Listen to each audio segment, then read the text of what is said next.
So I'm here to talk. Finally, I've had this video on my mind forever. I'm just gonna get it out. I'm finally here to talk about what it's like living with chronic pain, especially when it comes to weight gain, weight control, weight loss, all of those things.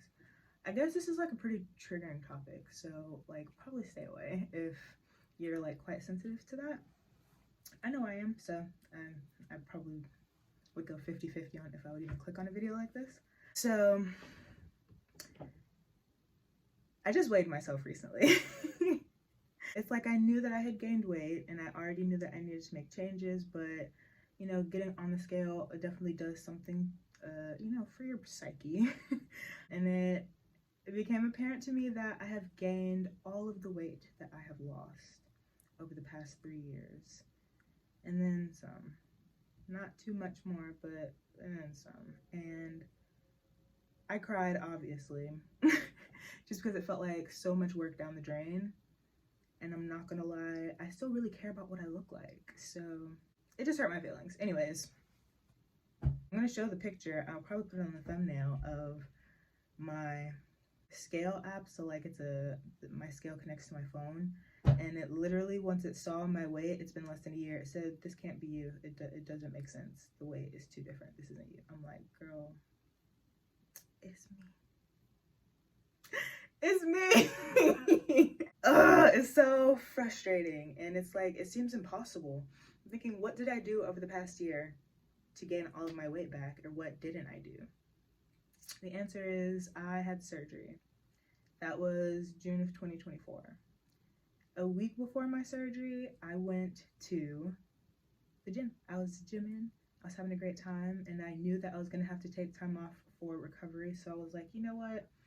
I think I could do more than my regular 2 times a week. I live with chronic pain, so 2 times a week, it may not seem like a lot to some, but that was very consistent, and it was a lot for me, along with everything else that I have going on in my life. So I was like, you know what? I went on like Monday, Sunday, like earlier in the week. I'm gonna go again on like Tuesday, Wednesday, and then I guess I could probably get one in before my gym closed on Fridays. I bet I can get one in on Friday. I was feeling great, you know, I was running, I was doing my weights, and before I even made it home, I could feel myself like starting to limp, starting to cramp. By the time I got home, I was bleeding. And that lasted the entire week up until my surgery. So needless to say, that freaked me the hell out. I mean, why am I bleeding? Why am I bleeding? I was just exercising. I was running and bleeding. It's like, girl, you have endometriosis. This is what your surgery is for. This never happened to me before, okay? Not only did it hurt, but it was petrifying. I was like scarred. It didn't make sense. It still doesn't really make sense, but I guess I just had done too much. My body was telling me like, girl, you don't get to go back to the gym. I need you to stop. So I stopped. I had my surgery, and that was that. I'm pretty sure I was doing PT, but I started school again that August. So school, work, PT, gym, recovery, it was just like, no. So things started dropping off one by one. Less hours at work, less hours at school, like dropping classes. I told myself after surgery, I'm just tired of worrying about the way that I look. I just want to recover. Just take time to recover. Like, just like center yourself, do what you have to do to recover. And now here I am, less than a year later. Well, technically over a year later. And I want to slap that version of myself. Like, she seems so privileged to me. It makes sense. Do you, like prioritize you, but slowly but surely, I stopped moving my body as much. By January, I had applied for a promotion. By February, I had gotten that promotion. I now work from home, which is amazing. The best life accommodation I think I ever could have asked for. But that's less steps. I was working a rather physical job. That's less steps. I'm right next to my kitchen, constantly eating. I did try to switch out, like, I was kind of like trying to get ahead of the curve. So I tried to switch out my favorite snacks, all my favorite Doritos and Gushers for It's like rice crackers, caramel rice crackers, and mixed nuts with chocolate. It didn't work. I like to eat. I like to eat, and if I have access, I'm going to stuff my face. I've noticed, especially because I work late shifts, I always want a sweet something or just something as a congratulations. My shifts end at midnight, 1 a.m. So that was the first thing that I had to cut, was the midnight eating. So that's what I'm working on currently. It's hard, but it's doable. So doing less work, I'm working from home, still kind of going to school. Well, still definitely going to school. But I'm petrified of going to the gym. I don't want to do it. I'm scared. I'm scarred thinking about the instance where I was just enjoying myself and then I come home and I'm bleeding and cramping for a week. And I go every once in a while just to kind of see, like, oh, maybe it'll feel better this time. And I kind of confirmed my own fears each time. I would go to the gym and come back and then not have a good night, not have a good rest of my day, and I basically set off a flare. I want to talk about what it's like to be diagnosed with endometriosis. So there's no way of knowing you have it until you get that surgery. That being said, I was pretty sure I had it. I'd spent the last 3-4 years like working to get that diagnosis. But at the same time, it's like, I don't want to label myself with something or shove myself into a box if I don't even know if that's the thing that I have. So all of these thoughts are working in my brain, and I'm really just starting to accept the fact that I have endometriosis when I'm coming out of surgery. And I'm telling myself, okay, so now it's time to make those lifestyle changes, like 100%. I wasn't really making the dramatic changes like removing gluten from my diet. I'm already lactose intolerant, but I still would like my dairy every once in a while. And I realized that it was time to like get on top of that.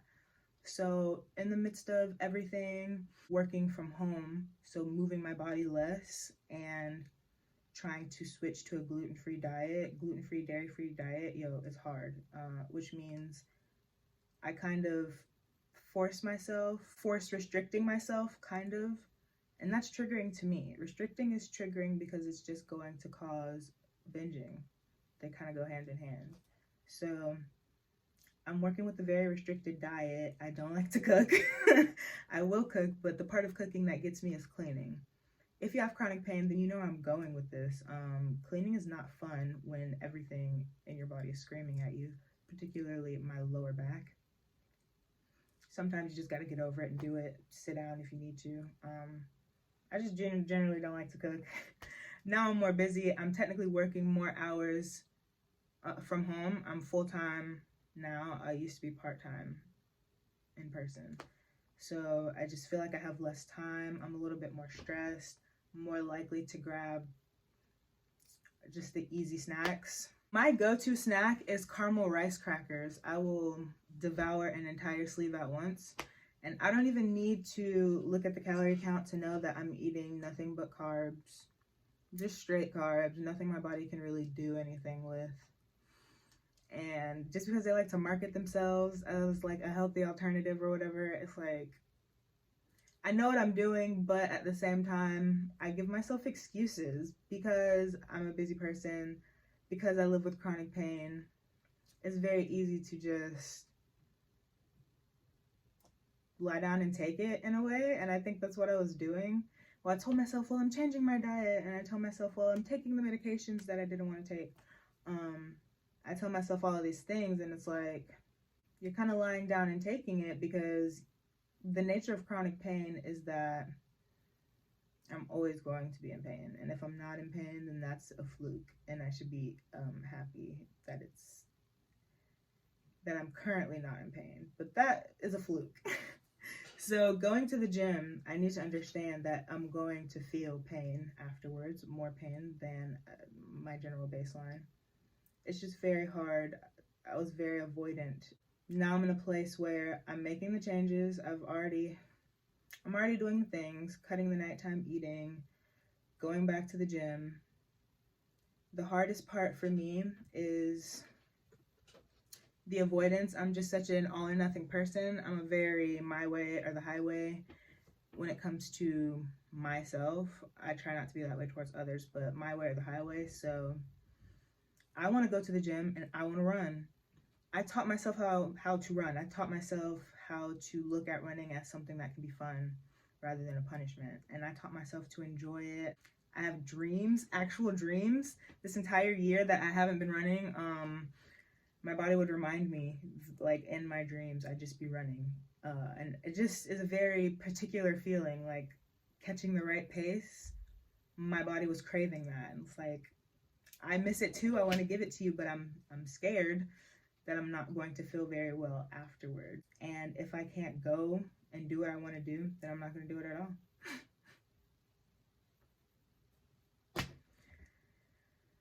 It's very hard living with a stubborn brain. I'm a very particular type of person. I think I just find a lot of pride in teaching myself how to enjoy running rather than seeing it as a punishment. I was a chubby kid, you know. People aren't nice to chubby kids. It was not nice. It was not fun to be last all the time or huffing and puffing or winded. And adults are not nice to chubby kids. They do not care. They want you to starve yourself. They do not care. I guess I'm just kind of complaining. I don't know. Maybe processing is a better word because I'm doing the things already. I've already put those processes in action. My new goal is going to the gym once a week. I can do that. And my favorite part about that goal, that was what I was using. It was twice a week, every week, for about 2 or 3 years. And the best part was I didn't always reach that goal, but it doesn't mean that I have to give up. Yeah. And sometimes I would stop for a month, 6 weeks, and I would still be able to pick it back up. It reminds me of, you know, in those dreams, my body is trying to remind me. Do you remember this thing we used to do in love? Muscle memory is my favorite thing in the world. Because when I go to the gym, I was just there a couple days ago. When I go and I step on that treadmill, it's not the same as it used to be a year ago, obviously. But the fact that I can still maintain a pace for at least 5 minutes, that's good to me. To go from not knowing how to sustain a jog at all, right? Like really at all, to still being able to sustain my 5 minutes, and I can't wait to be able to bridge that gap again. It's the fun part about running, is like just to see how much more I can do. I'm a stubborn person, but I need to understand that living with chronic pain and a chronic illness, it's not what I want anymore. I'm 25. I want to do what I want to do. I feel like I have earned my way. I do my things. I don't ask for help. I do everything that I have to do for myself. I accept help when I need it, and I appreciate the people that have helped me along the way. But I just feel like, damn it, I want to do what I want to do. So not being able to do the exercises that I want to do, or not being able to eat the foods that I want to eat, it's the worst. It is the worst. It is the worst. But I have this book, Beating Endo. Oh, it's not going to focus very well, but I'm reading it. It's reinforcing the things that I already knew. It's frustrating to hear from multiple sources. I mean, any professional will tell you if you're training and it hurts, then you need to stop. Well, that sign can't stop me because I can't read. Pretty much. I'm gonna do what I want to do because I like to do it, but if it's not something that I can do every single time, I may have to get over that.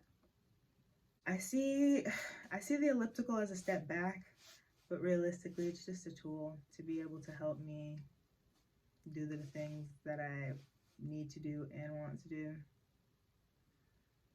It's very frustrating. It's very scary to gain this much weight in just maybe like 9 months. I'm on new medication, so that could definitely be it as well, as well as the new sedentary lifestyle. The nature of endometriosis is sometimes you're not leaving your freaking bed. So as someone that was already kind of struggling with their body image journey, I want to be the version of me that I feel the most comfortable. And I've been up and down that scale, man. I think I can tell pretty well what weight range suits me. And I was happy before I had surgery. Luckily for me, that body is not stick thin. It's not impossible to reach. I will get back there. My muscles, they have memory. Even now, it's crazy. I haven't done it, but if I go compare the pictures maybe of my physique now versus 3 years ago, before I started my fitness journey again, this is I think it's gonna be like my third weight loss journey. Yeah, it didn't sit the same. It does not sit the same. It doesn't sit the same, and that's kind of what kind of made me dissociate a little bit, kind of gaslight myself. But the way it is distributed differently, and that simply is because my muscles have been working for 2 years, 3 years straight. I took a 9-month break, but I'm back. I'm just gonna have to do a good job of balancing what I want with what I need, and it's hard. It's hard. It's very new to me, accepting my chronic illness and my chronic pain. I can't gaslight myself out of that now. I had the surgery.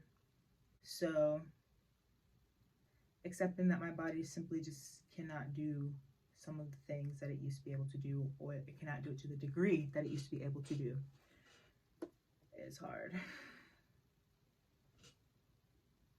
I think I'm just talking in circles because I keep waiting for it to come to some pretty conclusion, and I don't think there is one, honestly. But it feels good to be back on the right track, changing my eating habits. I've been a chicken nugget queen, especially after work. I'm sorry. I just work my 8 hours. I want a quick little something, and I'm gonna hit the hay. So not only am I eating fried food at night, and I'm immediately gonna go to bed. Yeah, so I'm back on my rice and protein and veggie combo. I'm doing the things I have to do so that I can be a healthier version of me, so I can feel a little bit better, have my energy back, so my joints don't ache so much.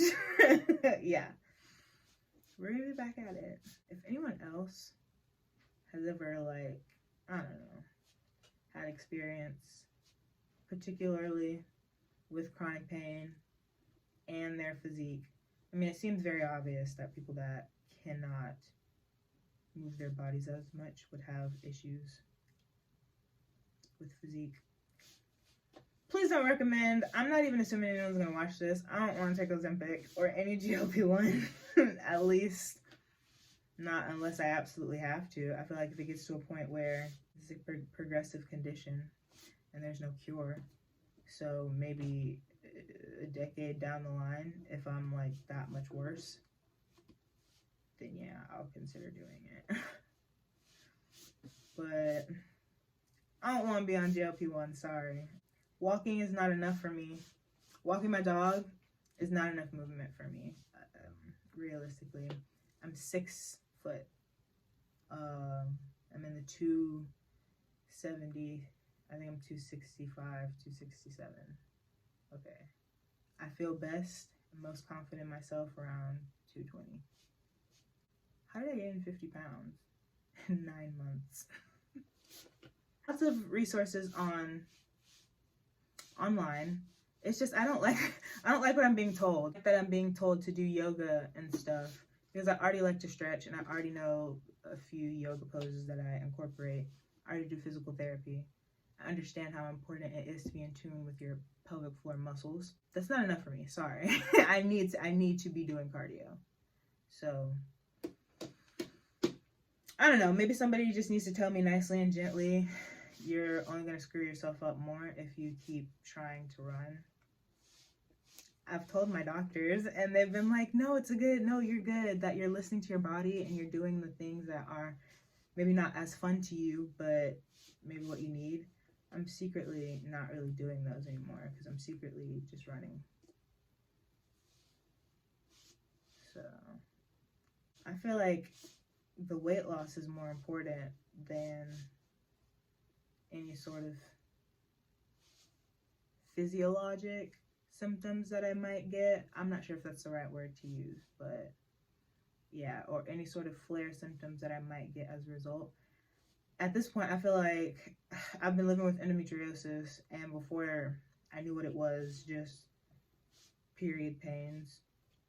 So I feel like I can get over it enough to go to the gym once a week and run. I want to run.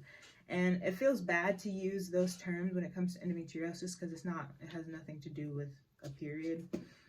It will make your periods worse, it can, but it exists outside of your menstrual cycle and outside of your pelvic cavity. Just having that as a frame of reference, it makes me feel like I can, you know, pony up. I don't know. I think I'm gonna end it here because I'm just kind of ranting. I didn't have any particular point. I think I mentioned that in the beginning. I didn't have any particular point in with this video. Something that I'm realizing is that I feel the need to explain myself because, I don't know, this is how I grew up, having to justify what I look like, my body, what I'm eating. I don't want it to seem like I'm doing that throughout this whole video because realistically, every time that I've gained weight, I just have kept it like a secret. My first weight loss journey was outside of high school, so it was like, I don't know, it's easier to keep things under wrap, I guess. And then, oh, let me get the weight off, and then I'll start posting again, and then I'll be outside again, and it's like, my life is changing permanently. Endometriosis is permanent, so I'm just at a place where I just desire the authenticity. I can imagine I would appreciate hearing this from someone else. And I guess I want more of this type of body positivity on my channel. So yeah, I'm gonna end it here. Thanks for listening if you listen. Feel free to hang out if you like it. I talk about natural hair and endometriosis and anything else that I really want to. So yeah, that's that.